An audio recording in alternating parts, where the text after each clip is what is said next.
এখন পাকিস্তানের সাথে আলাপের টাইমে গোয়াত কুরকুরায় আপনার কুরকুরায়, হ্যাঁ?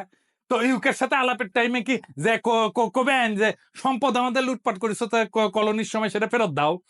৭৬-এর মন্বন্তর আর ৪৩-এর মন্বন্তর দুইটা দুর্ভিক্ষ হয়েছিল, তার জন্য ক্ষতিপূরণ চাইবেন আপনি? দেখতে হচ্ছে বাংলাদেশকে আপনার নাকি আপনার সচিবের বাপের তালুকদারি? এ দেশটা ইচ্ছা মতো আপনি পররাষ্ট্রনীতি সাজাবেন? এটা কি আপনার বাপের জমিদারি পেছেন? জমিদারি একদম পিছন দিয়ে হান্দায় দিব আপনাদের। জসিমকে পররাষ্ট্র মন্ত্রণালয় থেকে পাশায় লাথি দিয়ে খেদাবে পাবলিকে। এটা করবেই পাবলিকে। ও পাশের মধ্যে আমি ক্ষতিপূরণ ঢুকে দেবো, কেঙ্কা করে ঢুকে দেবো জানেন? এ জসিম, এই পাকিস্তানি ক্ষতিপূরণ আমি দেবো, আমি দিচ্ছি, আমি দায়িত্ব নিছি, তোক দিমু, নেবো তুই, কেঙ্কা করে দিমু জানিস? আই শোন,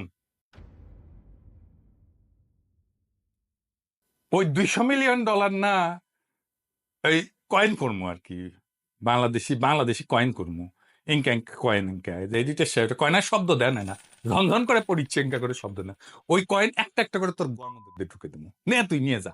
একবার সে খালাস করে আবার ফিরে আসবো, আবার ঢুকে দেবো, আবার খালাস করে ফিরে আসবো, আবার ঢুকে দেবো। যা, ইন্ডিয়ার লেসপেন্সারি করার জন্য তোকে পালিচ্ছি, হ্যাঁ?